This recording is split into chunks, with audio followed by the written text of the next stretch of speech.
Could I please have your attention?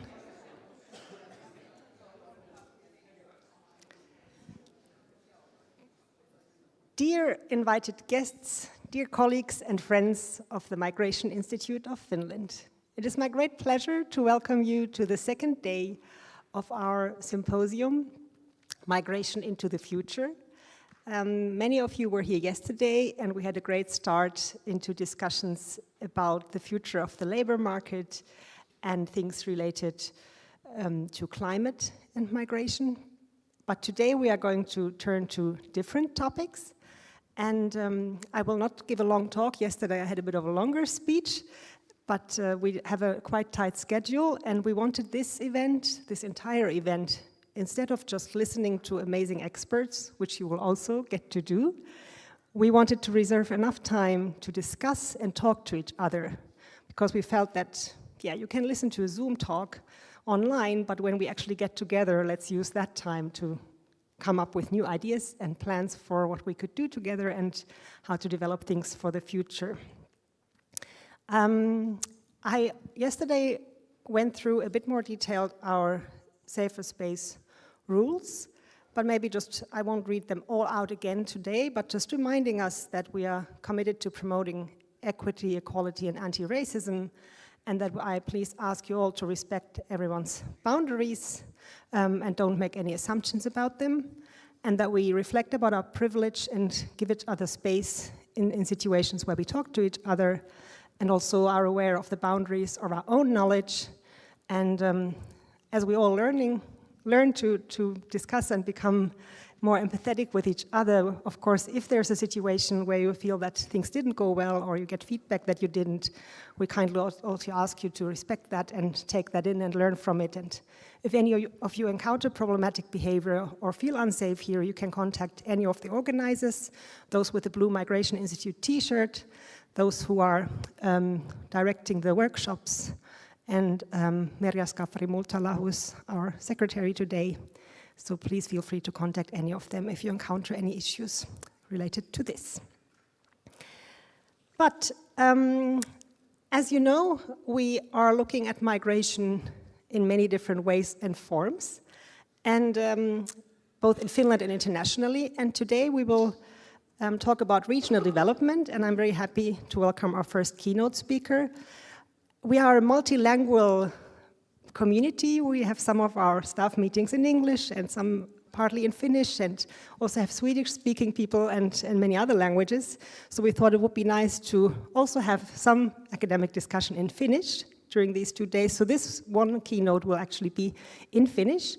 I asked Tomas to summarize at the end his main points, and if you have a Google Translator that picks up talk, you can try if that works. I know that some people use that to have like the talk directly translated to you. But I will introduce him in English so that you at least know who is speaking to you.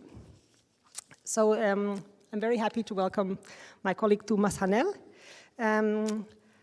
He's a docent and works as a senior research fellow at the Migration Institute. Oh, sorry, you're not a docent yet. Sorry, I read the D, but it says dosentti. It says here dosentti, actually. Oh, I know. He's a senior research fellow at the Migration Institute, and Tomas' background is in human geography, and he has worked for the past 30 years on has multidisciplinarily worked in large projects that relate to regional development and strategic spatial planning in Finland, in the Nordic countries, the Baltic Sea region, and Europe. He's primarily a quantitative researcher, and he was, for example, part of the team of researchers that developed the official quality of life indicators that for the European Commission. And in the recent years, he has increasingly focused his research on subjective, experience-based data and new analytical possibilities that it brings about. And his responsibility at the Migration Institute of Finland relates to domestic migration and regional development. And we are glad to have you here today.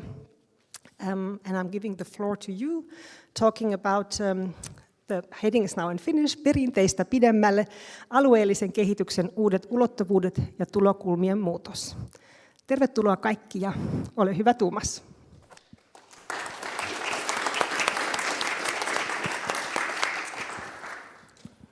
Thank you, Sara. For the past 30 years, I've been mostly lecturing in English, so I thought I'd take the opportunity to do that in Finnish. And maybe you can consider yourself lucky, because you will not understand what kind of gibberish I'm producing here. Niinpä. Alun perin ei ollut tarkoitus, että mä olisin tässä symposiumissa mitenkään puhujana. Sitten yhtäkkiä ilmoitettiin, että hei, me ollaan pistetty sut keynoteiksi. No mä en silloin niin kuin muuta ajatellutkaan, että varmaan siitä syystä, että silloin säästetään yksi puhujan palkkio. Että sitä voidaan käyttää sitten kahvikestitykseen mieluummin. Mutta sitten vasta jälkikäteen mulla valkeni, että miten salakavala tämä johdon puolelta tämä juoni oli. Koska ne pisti mut tähän ensimmäiseksi, mikä tarkoittaa sitä, että mä en voinut olla eilen jatkoilla viimeinen mohikaani. Mun oli pakko mennä nukkumaan. Tämä otsikko oli tehtävä jo, oliko se 5-6 kuukautta sitten, jotain semmoista. Ja silloin mä olin niin kuin rempsee ja ajattelin, että nyt tehdään jotain aivan muuta ja aivan uutta ja aivan makeata, ja sitten lyödään kaikki hämmästyksellä. No sitten toissa iltana, kun tämä piti toimittaa tänne striimauspalveluun, mä katsoin tätä läpi ja totesin, että tämähän on just sitä samaa peruskauraa. Eli tämä luopumisen tuska tästä perinteistä on ollut äärimmäisen suuri. Mutta toivon mukaan tähän kumminkin jotain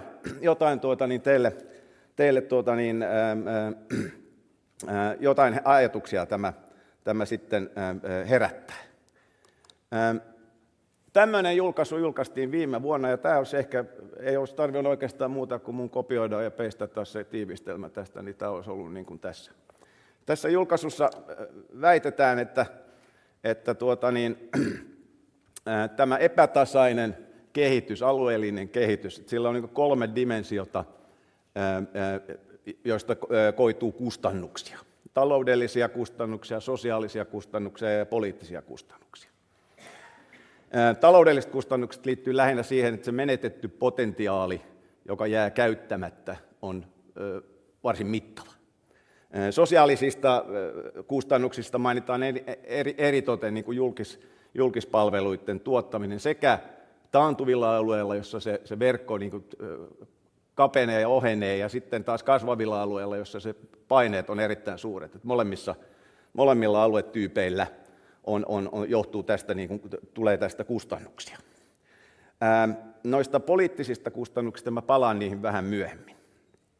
Mutta tämä on kyllä niin tärkeä seikka, että se on jopa suojelupoliisin toimesta otettu huomioon. Tämä on otsikko Helsingin Sanomista viime keväällä. Eli tämä alueellinen eriytyminen on vakava asia.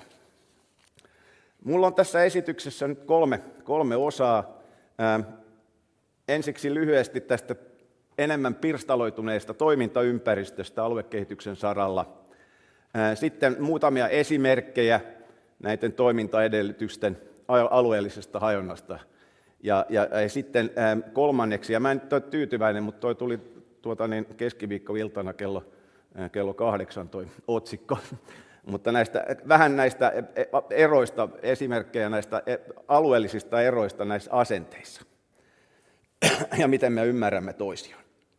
Mennään heti asiaan. Tässä toimintaympäristön pirstautuminen, tässä on niin kuin tullut tiskille aika monta uutta seikkaa viimeisen 20 vuoden aikana, jotka josta ei silloin vielä tiedetty yhtään mitään, tai B, ne oli jonkun muun työpöydällä. Mutta nämä pikkuhiljaa tulee sisään tähän alueelliseen kehitykseen, niin maahanmuutto, ilmastonmuutos, vihreä siirtymä ja siihen liittyvä alueellinen oikeudenmukaisuus, huoltovarmuustekijät, keinoäly, mahdollisesti ihan tämän nykyisen kaltaisen globaalin taloudellisen systeemin täydellinen uudelleen muokkautuminen.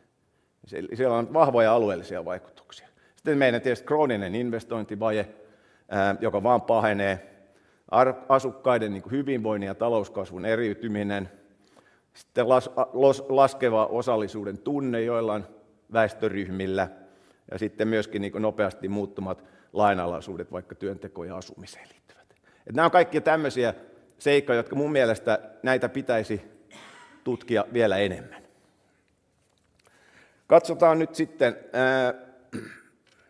talouskasvun ja koetun elämänlaadun erkaantumista. Tämä on suomalaista dataa. Tuossa meillä on bruttokansantuote per asukas, ja tuossa tämän periodin alussa se kasvoi voimakkaasti, 18%. Sitten se väheni 8%. Voimakkaita heittoja.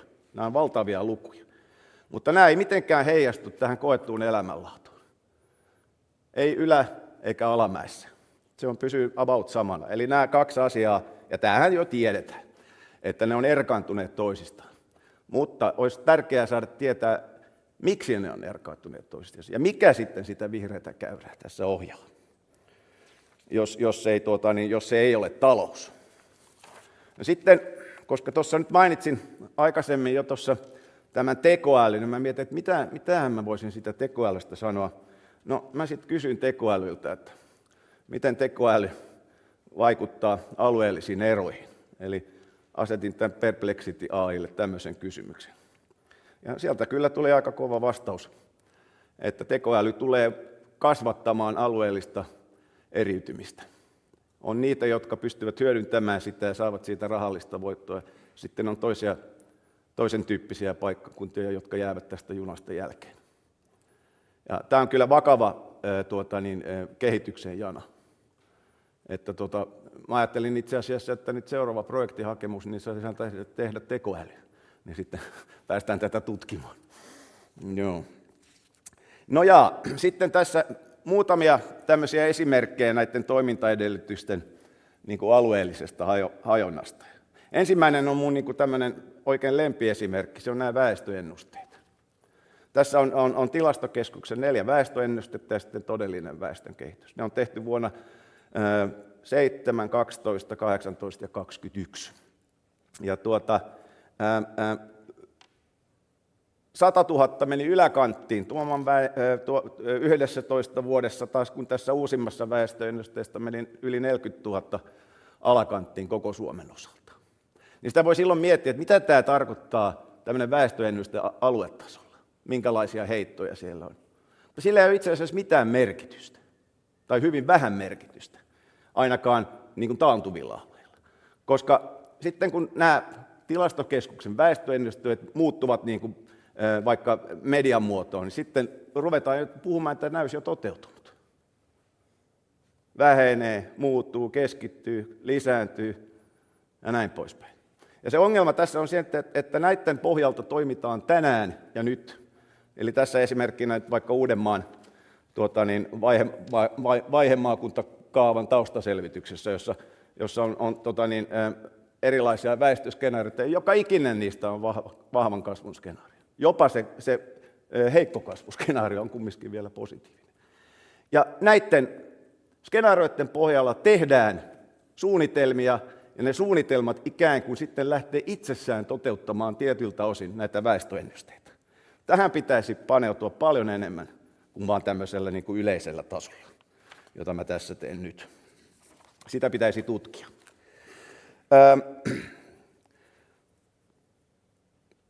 Toinen seikka on tämä keskustelu tästä maahanmuutosta ja maahanmuuton pelastaja. Tässä on tuttu kuva, moni tunnistaa tämän, kaupungit kasvavat, siis tämä on kotimaan muuttoliike, nettomuuttoliike. Kaupungit kasvavat ja ydinmaaseutu, eritoten ja harvaan asuttu maaseutu, sieltä lähdetään kaupunkeihin. Ja silloin tähän on niin kuin ajateltu, että pelastajana tässä on nyt tämä maahanmuutto. Maahanmuutosta keskustellaan tänä päivänä numeroista. Onko se 40 000 vai 50 vai 20 vai mitä tuhatta?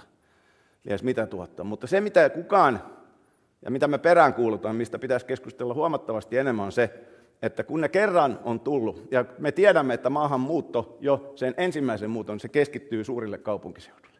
Mutta se pieni vähän, joka ei keskity, vaan menee ulos maakuntiin, niin Suomen osalta vaikuttaisi siltä, että se ennemmin tai myöhemmin valuu takaisin. Tässä on siis maakuntien välinen nettomuutto, ja sininen on suomalaistaustaiset muuttajat, ja punainen on ulkomaalaistaustaiset muuttajat.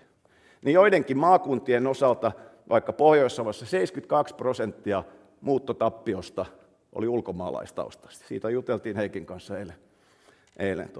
Ja Pohjanmaallakin 2/3. Ja pääasiassa ne lähtee pääkaupunkiseudulle. Ja Keski-Suomessa se kotimaan suomalaistaustainen muuttovoitto, se kalpenee sen ulkomaalaistaustaisen tappion. Kun taas Uudellamaalla kotimaan muuttoliikkeessä 2/3 on ulkomaalaistaustaisia. Ja tämä on mielestäni erittäin vakava seikka, että tästä pitäisi tietää paljon enemmän. Sitten tästä investointivajeesta. Ensin tässä on siis kiinteän pääoman bruttomuodostus ja seutukunnittainen variaatiokerroin, eli tässä mitä korkeampi se on tässä y-akselilla, sen suuremmat alueelliset erot ovat. Ja mitä alhaisempi, sen pienemmät ne ovat. Ja tässä nyt nähdään, että nämä julkisyhteisöt, tämä on pääasiassa valtio ja kunnat, niin heidän investointinsa keskittyvät hyvin voimakkaasti. Siinä on toki suuria vuosittaisia vaihteluja, mutta kumminkin. Eli siis meillä on ja tämä kiinteän pääoma on siis semmoinen pääoma, joka kestää sijoittamisvuodesta seuraavaan. Eli se on käytännössä rakennuksia, koneita, softaa, tämän tyyppisiä, joita voidaan käyttää pidemmän aikaa. Eli siis tuotantovälineitä tai infrastruktuuria. No mitä se tarkoittaa sitten tämä investointi, vai tässä nyt esimerkkinä huonokuntoisten teitten huonokuntoisten päällysteiden määrän kehitys. Et se on tuossa 10 vuoden aikana, niin se on kolminkertaistunut tämä huonokuntoisten teiden määrä. Tässä on valtava investointivaje ja korjausvelka, jota ei kyetä kuromaan umpeen. Ja tällä, vaikkakin tämä koskettaa koko Suomea, niin tällä on ehkä kumminkin kaikkein suurimmat vaikutukset semmoisilla alueilla, jossa sitä infraa ei ole niinkään paljon, jossa sitä oikeasti on pakko käyttää. Myöskin siis näitä pääteiden osalta niin on toki ollut myöskin kasvu, mutta ei yhtä voimakasta kuin näiden pienempien teiden osalta. No silloin tästä on nostettu esille, että NATO-jäsenyys nyt pelastaa meidän liikenneinfran, kun siihen on pakko olla jotta saadaan kalustoa itärajalle.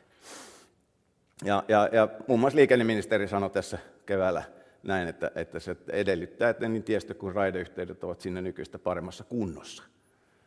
Mutta tämä on niinku retoriikkaa mun mielestä. Ei tämä tule tapahtumaan. Niin kuin Moisio tuossa kirjoitti meidän lehdessä, että jotta tästä tulisi jotain, niin silloin koko Suomen valtion kaikki keskeiset poliittiset tahot, niin pitäisi alueiden kehittäminen pitäisi nähdä nimenomaan geopoliittisena asiana. Ja tämä tuskin tulee tapahtumaan. Tämähän infra ei kosketa ainoastaan kovaa infraa, vaan meillä on myöskin kovin suuret erot valokuituverkon saatavuudessa maakunnittaisen. Että jos katsoo nyt vaikka tuo Satakuntaa 38% nähtääkseni tuossa, ja Lapissa 39% ja näin pois. Ja Päijät-Hämeessä on 25/4 kotitalouksista kytketty. Sitten jos tätä jakaa vielä osiin ja katsoo eri tyypeillä, niin tässä näkee, miten suuret alueelliset erot tässä oikeasti on tässä valokuituverkon saatavuudessa. Ja kun tuosta etätyöstä nyt on povattu niin kuin syrjäseutujen pelastajaa, niin tämmöisten lukujen varjossa niin ei näy. Mehän tehtiin myös tämmöinen kysely, jossa kyseltiin, että kuinka usein teet etätyötä kotona tai jossain muussa valitsemassasi paikassa työaikana. Ja jos katsotaan näitä nyt, jotka tekee päivittäin tai useita kertoja viikossa, niin kyllähän se kaupungissa näin on. Osittain tämä selittyy tietysti elinkeinorakenteella. Paikkasidonnaiset työt ovat yleisempiä maaseudulla, joita ei voi tehdä etänä. Mutta kyllä tässä on myöskin tätä infraa tässä takana.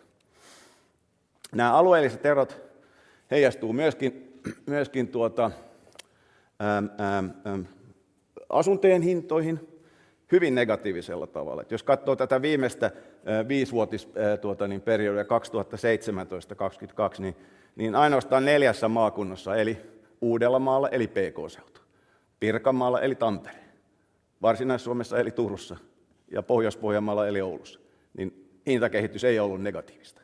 Ja kaikissa muissa maakunnissa se on.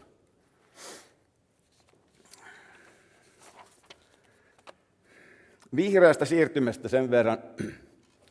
Tässä on tuulivoiman jakaut. Tässä on vasemmalla on kaikki tänä päivänä tuotannossa olevat tuulimyllyt, ja sitten siinä keltaisella on nämä rakenteilla olevat tänä päivänä, ja ne, jotka on jo luvitettu, eli niin on annettu lupa, ja sitten kaavoitus on tehty. Ja tästä nyt näkee aika selvästi, että tämä on hyvin, hyvin länsipainotteista. Ja tietysti sillä selityksenähän on, että puolustusvoimat pistää tässä hanttiin. Mutta tässä on suuri alueellinen epäoikeudenmukaisuus, koska niin kuin nämä paikalliset sähköyhtiöt esimerkiksi niin heiltä on kädet sidottu. He joutuu ostamaan niin kuin vihreätä energiaa muilta toimijoilta. Sitten vielä, pitää vähän kelloa vahdata. Tämä tunne tästä alueellisesta oikeudenmukaisuudesta, niin se ei niin kuin rajoitu pelkästään nyt vaikka kaivostoimintaan, johon tulee niin kuin suuria ulkopuolisia toimijoita, jotka ohjaavat sitä, tai tuuli- tai metsäsektori näin poispäin. Myöskin niin kuin matkailun alalla tässä on toissapäiväisen Hesarin juttu, jossa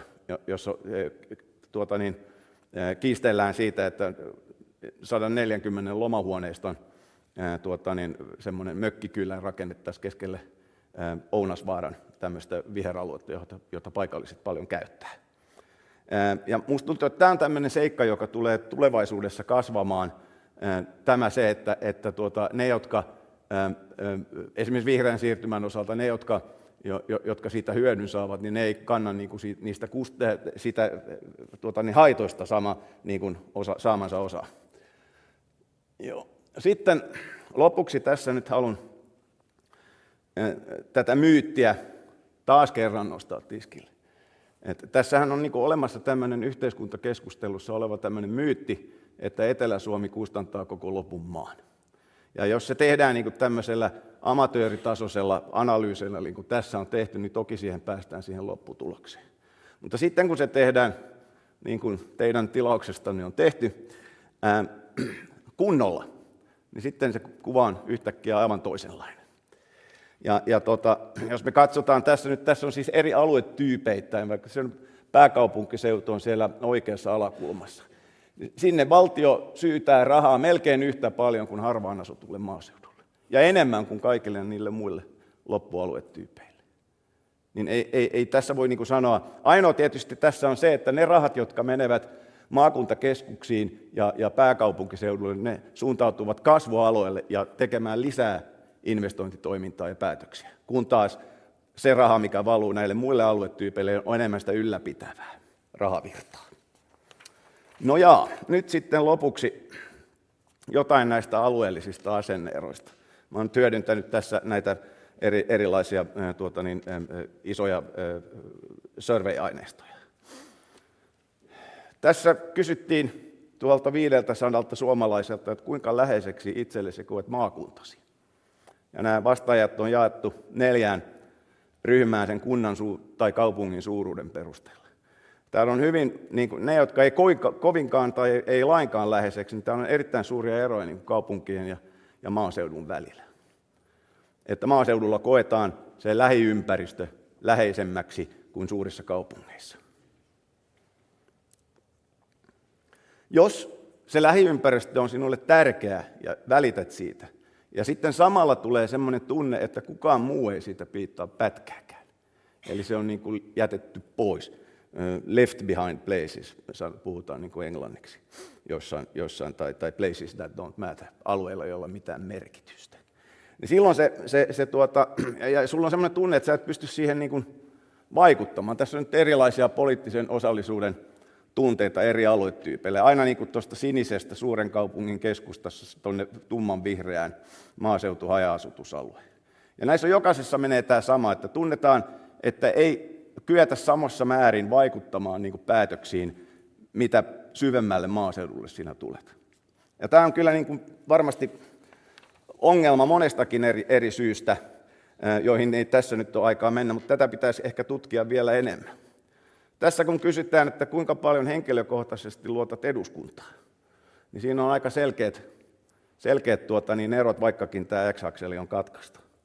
Ja jos tästä nyt sitten katsoo peili, koska tämä johtaa johonkin, jossain vaiheessa, nämä erot on pysynyt samana monia vuosia jo, että ne ei ole niin kuin kasvanut, ne on näyttänyt ihan samanlaisilta. Mutta jossain vaiheessa tulee sellainen murtopiste, että sitä ajatellaan henkilökohtaisesti, nyt on pakko tehdä jotain. Ja se aika usein sit purkautuu niin kuin tämmöisessä protestiäänestämisessä. Tämä on täysin vastakkainen kuva tästä. Tämä on populistipuolueita, näitä pääasiassa persuja, mutta myöskin piraattipuoluetta, kristallipuoluetta, Suomen kansa ensin ja näin poispäin. Tämä on niin kuin käänteinen kuva tästä sitten, siitä luottamuksen puutteesta. Ja jos katsoo vaikka, jos näitä vihreän siirtymän niin toteutus, se koskettaa usein semmoisia ihmisiä, jotka kokee, että heillä ei ole siihen mitään sanottavaa. Se tulee ylhäältä annettuna, von oben. Niin silloin tämä protestiäänestäminen, koska se on niin kuin se ainoa kanava, mikä koetaan, jos ei nyt tulla niin kuin tultiin 3 vuotta sitten Helsinkiin niin kuin traktorimarssille. Tässä on esimerkkinä tästä kuntatasolla X-akselissa on liikennekäytössä olevien henkilöautojen keski-ikä vuosissa. Eli ne on sieltä jostain 9 vuoden ja 18 vuoden välillä se keski-ikä. Ja sitten Y-akselilla taas se populistipuolueiden äänimäärä edellisissä eduskuntavaaleissa. Ja jokainen piste on niin kuin yksi kunta. Ja jos tästä poimii nyt pois nämä Ruotsin ja kaksinkieliset kunnat Pohjanmaalla, niin tästä tulee ihan selvä korrelaatio. Ja tämä on aivan luonnollinen niin kuin selitys. Jos sulle sanotaan, että nyt sun pitää ostaa sähköauto ja ei ole lataustolppia, sähköautot on kalliita, sulla on niin kuin mulla on 22 vuotta vanha auto, folkkari, vuodelta 2002, niin kyllä se, niin kuin, se epäoikeudenmukaisuuden tunne voi olla aika voimakaskin. Ja jos tämä vihreä siirtymä tosiaan koskettaa pääasiassa niitä semmoisia alueita, tai ainakin suuressa osin semmoisia alueita, joissa tästä ei niin kuin itse pystytä päättämään, niin silloin se voisi johtaa esimerkiksi tämmöiseen. Tässä kun kysyttiin, että aiheutuuko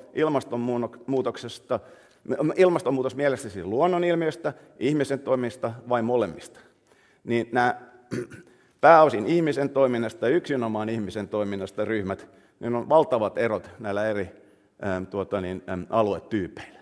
Eli kun taas 44% vaan niin haja-asutusalueissa tykkää, niin kaupungeissa 72%. Ja musta tuntuu, että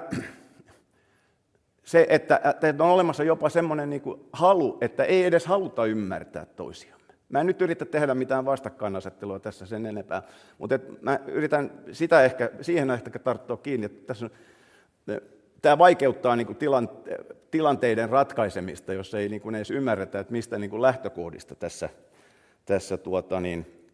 liikutaan. Eli toivon mukaan tässä nyt tuli jotain sentään evästettä, vaikka tämä oli aika paljon peruskauraa sittenkin, koska minäkin olen vain ihminen, vaikka mä luulen, että mä olen superihminen. Well, in English, shortly. What did I say?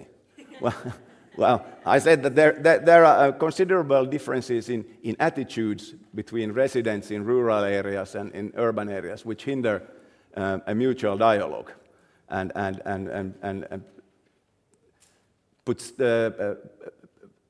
puts more effort in trying to solve problems.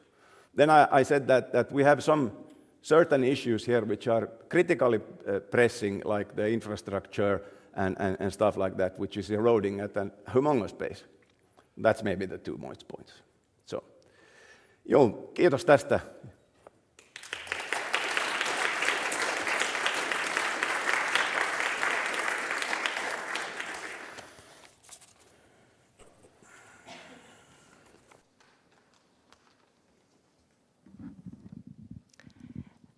Kiitos tosi paljon, Tomas. Thank you, Tomas, for your presentation. Now I am really glad to introduce the next speaker, and we are going to change to a very different topic, and this is also something reflecting the work that the Migration Institute has been doing since 1974 for 50 years already, and is doing still today, that we are very multidisciplinary, use different methods and data, and do a lot of things. We do a lot of research, but we also document migration in various ways. One way is through our wonderful archive, And we are very grateful that we have, thanks to the US Embassy Public Diplomacy Grant, through which we had the chance to send our archivist and my colleague Samira Saramo, they were in Minnesota visiting your archives and university in the spring, and now we have two visitors from the US here today, Michelle Waslin and Ellen Engseth, who will now give us a keynote presentation. Just 2 words of introduction maybe, why we are discussing this today, Migration Archives and Community. The name of this 2-day symposium is Migration into the Future, and those of you who haven't really been part of planning this might think, well, aren't archives looking back, and isn't that about history, and you want to talk about the future? Why do we need to talk about archives? And if I'm not a historian, why does that even matter to me? I've never used an archive. Well, in many ways, and I won't give a long talk now why and how, but maybe one very concrete thing why this topic that we will discuss in the working group and now also through your keynote hear more about is that actually the Migration Institute in its strategy, which is looking into the future and going forward, is committed to starting preparations that our archives that now have had a main focus on Finns abroad, that we could in the future hopefully also include collections of individuals and of communities who have actually moved to Finland. And this is a long-term process, so we're just taking very first steps. But the very first steps are to actually discuss with each other how this could happen, to make a responsible plan and to co-construct with migrant communities, with archivists, researchers, cultural producers, and many of you who are here today. And Ellen Engseth, who is the curator at the Immigration History Research Center Archives at the University of Minnesota, has amazing experience and insight exactly into these developments. So she's there, the head of Migration and Social Service Collections in the Archives and Special Collections Department at the University of Minnesota Libraries. And Ellen works regularly with collections of global scope and international projects. She holds leadership positions in professional associations and is currently a member of the Executive Committee of the International Council of Archives, section on University and Research Institution Archives. And recently is also a chair of the International Archival Affairs section of the Society of American Archivists. Very long names. Ellen holds a master's degree in information science as well as a master's degree in history. Her scholarships includes peer-reviewed articles and book chapters, as well as national and international conference presentations focusing on access and community, cultural competency and inclusion, and the expansion of archival practice and theory. And I think exactly this expansion and this integrating archival work into the work that we all do and things that are happening today and then will be the history in the future is something that it would be great to talk to you. And I'm also very happy that we have many experts from other archives in Finland, historians who have worked with these topics, and we are looking forward to discussing these questions to you. Same to all the experts who are here and invited to talk about regional development, the topic we heard before with Tomas. Also, a warm thank you again from all of us for coming here from near and far. We're looking forward to our discussions. But please, Ellen, take the floor, talking about migration archives and community. Thank you.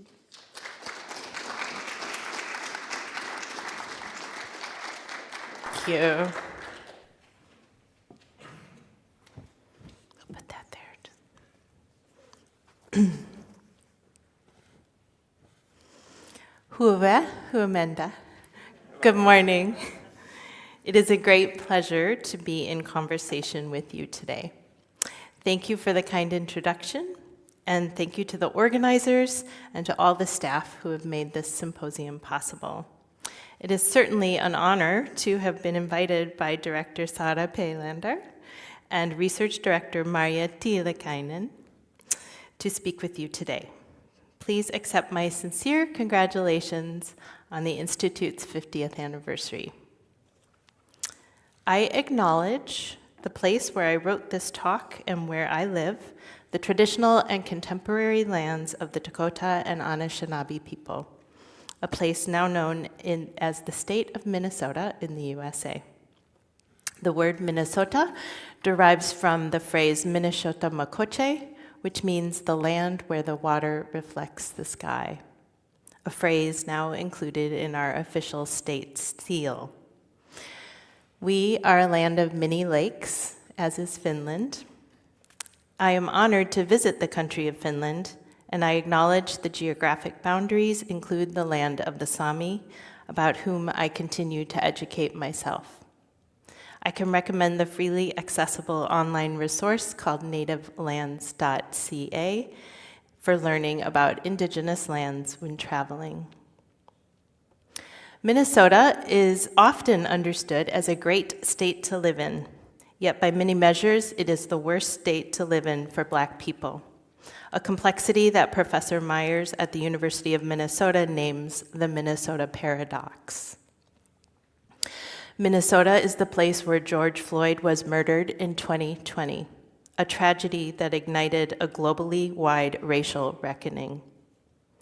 This reckoning accelerated long-standing work towards equity, diversity, and inclusion in the archival profession, at my institution, and in my life and work, all of which affect what I share with you here today. For example, the University of Minnesota libraries, where I work, now state publicly that inclusion, diversity, equity, and accessibility are the guiding principles for every aspect of work in the university libraries. As individuals and as a whole, we commit to actions that reject racism and advance social justice. We must be anti-racist, foster diversity and equity, and ensure inclusion and belonging. In my scholarship, I seek to engage with critical archival theory and practice, which uses an ethical or political lens and demands attention to structural aspects, including questions of privilege and power. In sharing with you today about our work in Minnesota, preserving and sharing historical records to advance understanding of migration to North America, I do so with the spirit of offering potentially useful example or productive provocations and questions for us as we collectively consider the future of the archives of migration. I'll encourage a socially engaged and culturally competent approach to archives of migration. As there are many terms likely discussed in this symposium, so too are the words community and archives contested or nuanced by personal choices and by broader context, such as the historical or the national. The word archives now enjoys a strong interest by the public and by the research professions, all of which widen its potential meanings. I will use the word archives as it is defined by the Society of American Archivists, who, while officially recognizing no less than 12 uses of the word, centers these three. First, denoting the records created by human beings as they conduct their lives. These are often unique and unpublished, and the material exists within a grouping, often a natural accumulation. Second, the location where such records are made accessible and preserved.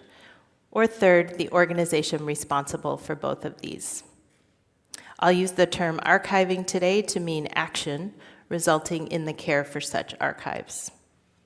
And for the purposes of this talk, I simplify community to mean a group sharing a self-defined common interest or experience, such as identity or research interests. The University of Minnesota's Anderson Library is a large research library enjoying a location on the banks of the Mississippi River in the city of Minneapolis. The Immigration History Research Center archives within it specializes in archival material that informs primarily on migration experiences, though it supports many areas of inquiry.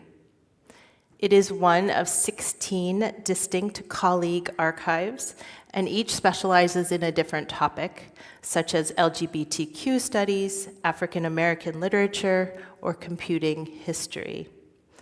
All of us strive to share cultural heritage source materials, And today we accomplish this by diversifying the historical record, lowering barriers to the access to information, and providing welcoming spaces and useful services. Here are the archive storeroom with some of our community collaborators from the Minneapolis-based Somali American Art Gallery and Archives, and also our reading room, which is usually full of quite a few people. The chairs are usually full, and to which we warmly welcome you. The Immigration History Research Center Archives, and I will use the acronym today, IHRCA, is an archives to support inquiry and understanding of migration, ethnicity, race, and more. Our archives has its roots in Minnesota, seeks to engage with Minnesota, and yet is not limited to Minnesota people or history. Rather, we have a North American-wide collection scope. In practice, the collection is global in its coverage, providing us a global community of users, and brings us local to international archival projects. By nature of our location and many local relationships, we are at times Minnesota-centered. Migration to Minnesota ranges from indigenous travelers to Anglo settlers to African Americans, Africans, Asians, Europeans, and more. More recent immigrant groups include Ethiopian, Hmong, Indian, Somali, and Karen, as well as many folks with multi-dimensional identities.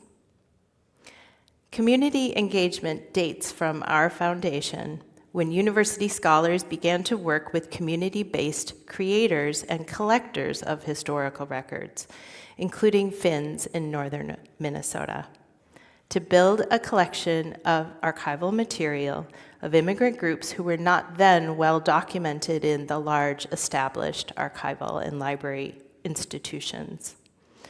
Our founders' intent was to fill the obvious lacunae in the broad historical and archival record. Our predecessors and these collections soon grew into an academic unit for decades thereafter known as the Immigration History Research Center. During this era, archival management and records preservation worked side by side with an academic research program, scholarly production, and public engagement. Then in 2012, the management of the archival and the library collections were moved out of the center and returned to the libraries at the university, with the staff and collection to be known thereafter as the Immigration History Research Center Archives. The Archives today continues to work closely with the Immigration History Research Center that continues as an interdisciplinary center within the university's Department of History, but physically also in Anderson Library. Many of you have had the opportunity to meet my colleague from the center who is here with us today, Dr. Michelle Waslin. The Archives and the Center also enjoy a long and fruitful relationship with the Migration Institute of Finland. In addition,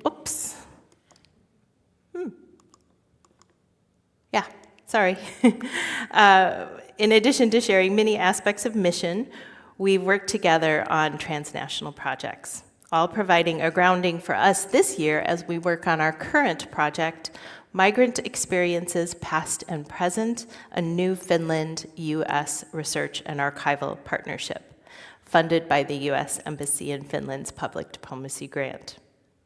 In this, we are hosting public conversations regarding migration and also conducting archival work, including the close reading of documents and photographs in the Carl Lehtinen personal papers. In the process of this close read, we are describing them in 3 languages and digitizing, and these copies will be shared in open access portals such as the Digital Public Library of America. Through this work, we are illuminating material on other folks, including females in the family and the journalist Lempi Ikävalikko, and on Finns and Finnish Americans of Newport, New Hampshire. Welcome resources for the Institute and researchers of Finnish American history. And here is Carl in his moon in the early 20th century, and Finn Hall in Newport. Our predecessors were equally interested in sharing historical sources. On this slide are shown two examples of our institution's collaborations and collegiality. In 1976, Dr. Michael Carney of Minnesota visited you for a symposium discussing in part the exchange of historical sources. Also that year, former President Kekkonen visited the University of Minnesota, and while there viewed our photographs of Finnish settlers and immigrants, such as these shown here.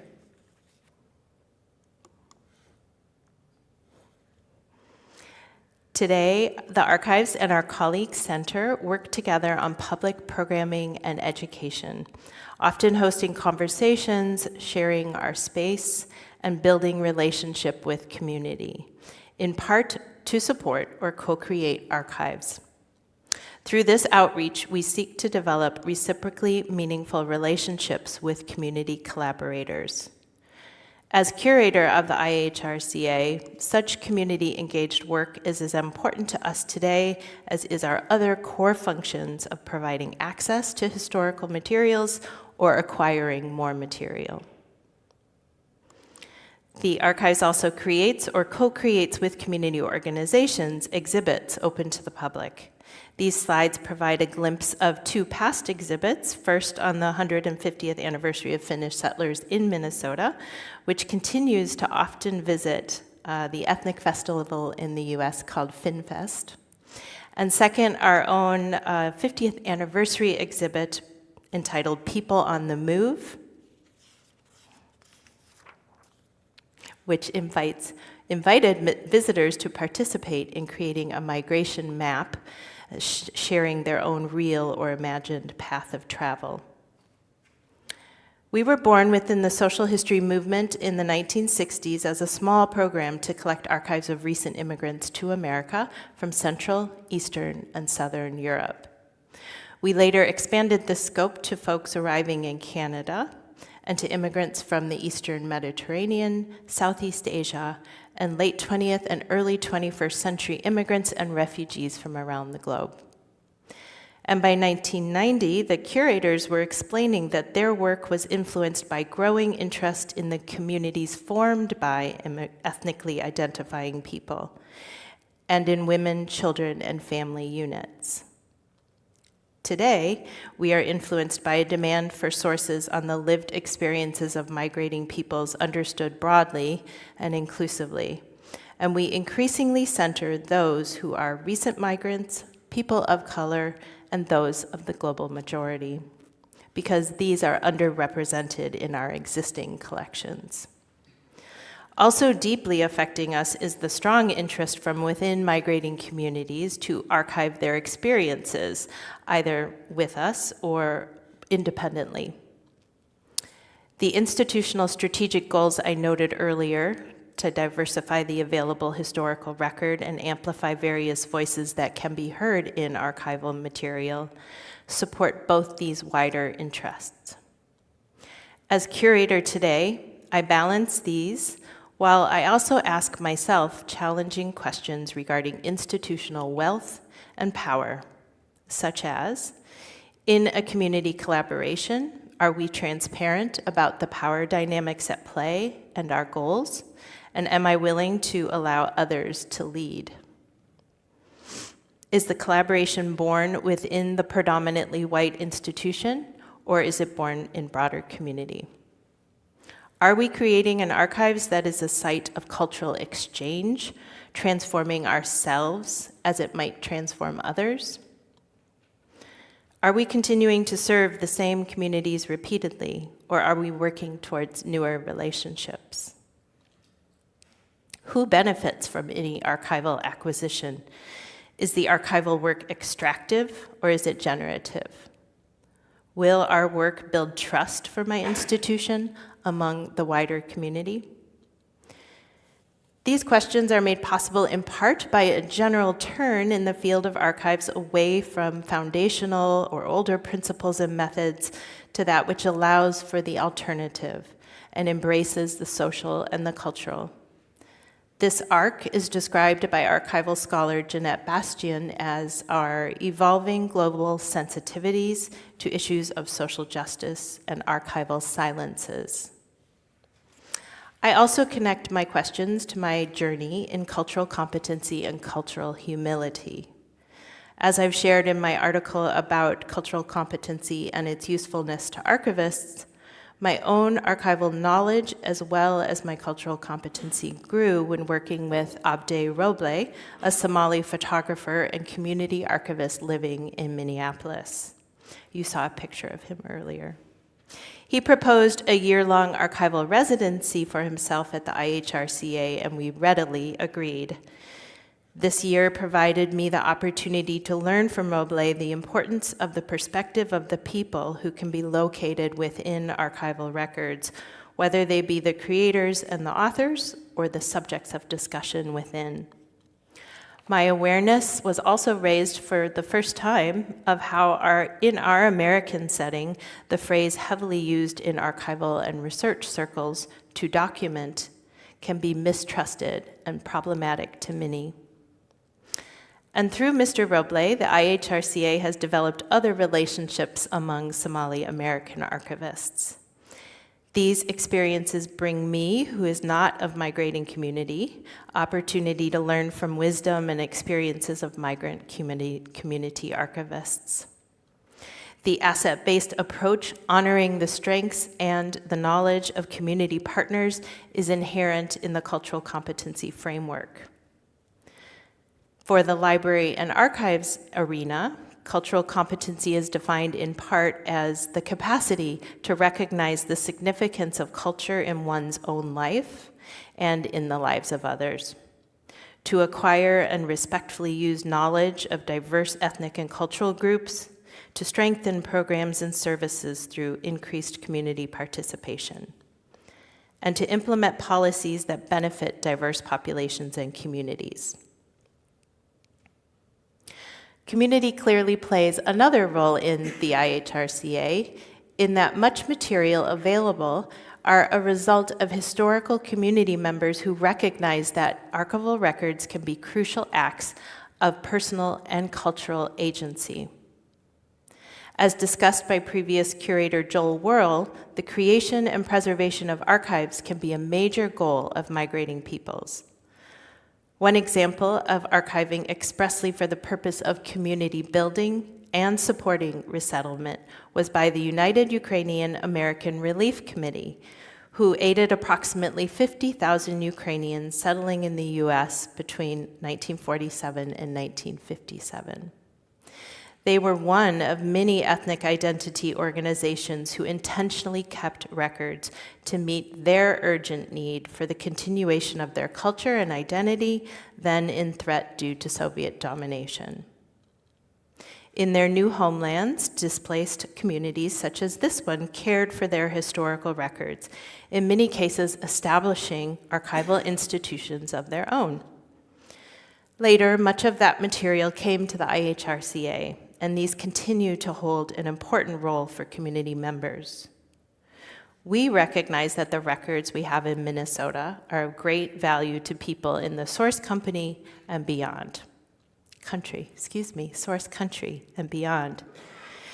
Due to the high interest from Estonia to recover or discover diaspora sources, for example, we've developed with the National Archives of Estonia an intercultural collaborative model of archival work involving multilingual description and work exchanges.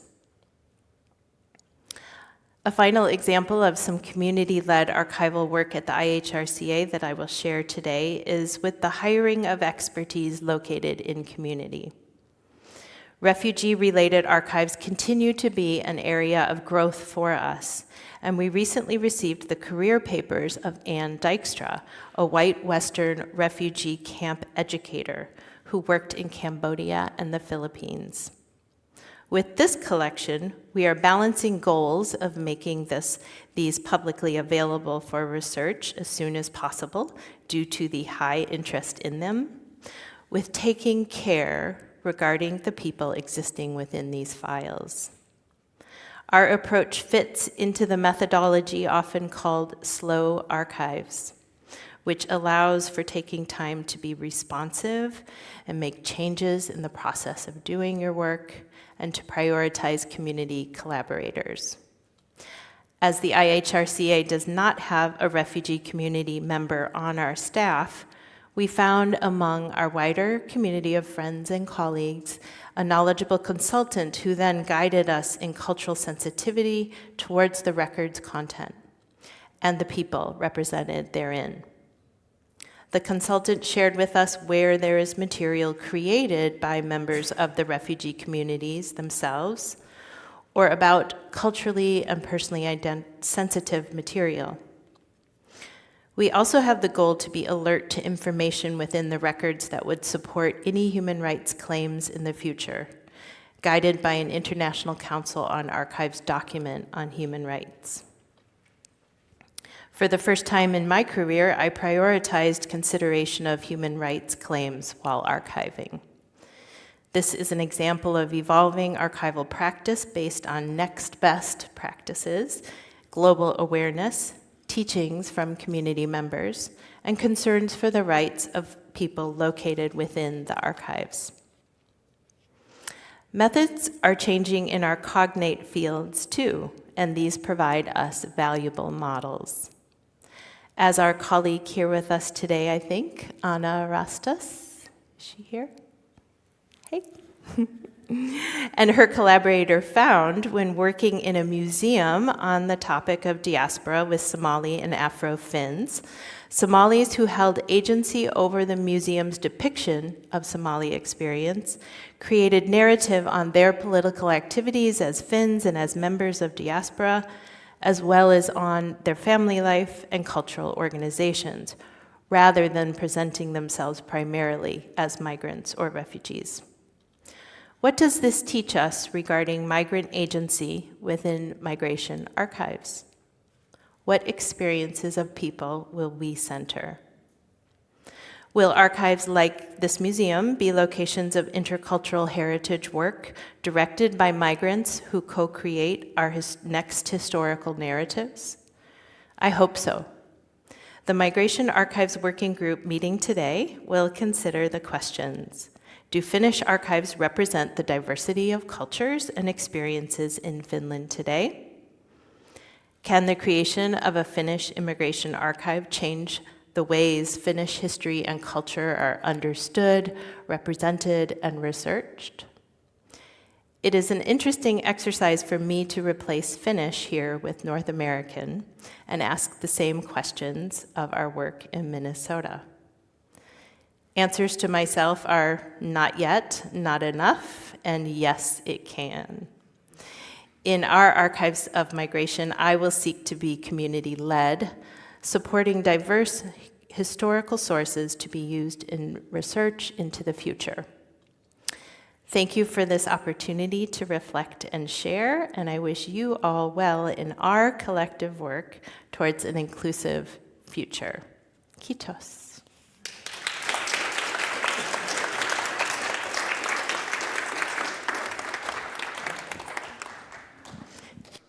Thank you, Ellen, so much. This was wonderful, and Mary has a small token of appreciation for you. And I will give the floor now to the person behind all the logistics that you have been encountering in the past couple of days, Merja Skaffari-Multala, who will hopefully now soon come here and tell you about the practicalities of the rest of the day. So which working group is going to be located, and how it works with lunch, and when we reconvene to where, and all of that. So please, Merja, and again, I already thanked her very much yesterday, but all of you weren't there to hear it. So now again, to also everyone who arrived today, we are so happy that we had extremely insightful colleagues who are leading and planning these working groups that you will be part of today. I don't know what's going to happen in them because I wasn't part of planning that, so it's going to be interesting for me too. I'm now actually jumping in to be part of one, to fill in for a colleague who couldn't be here today, but this is really great work that many colleagues at the Institute have done in planning and organizing these. But then everything else was mainly done also by the staff at the Migration Institute, but coordinated by Merja, and we are really grateful for that. So thank you again.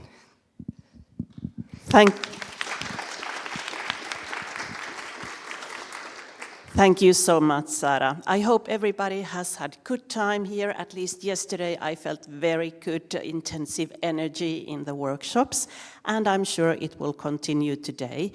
So, Aluekehitys workshop will stay up here in church, and yes, there will be Tomas and others leading you to other groups and the tables.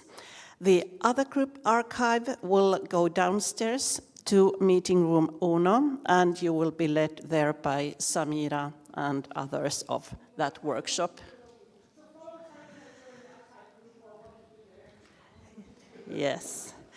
And the lunch will be served at 12 o'clock at restaurant Ruben, which is on the entrance plan, so it's easy to see if you come with the elevator or up from Uno, so it's right there. It's buffet lunch, and there will be dietary needs met as well, so everybody's welcome. I really hope you'll all stay for lunch, and after that we continue with workshops, and the day will be finished up here, afternoon smoothie before we leave and say goodbye. And I just want to thank you all for participating, and let's enjoy this day as well. Thank you.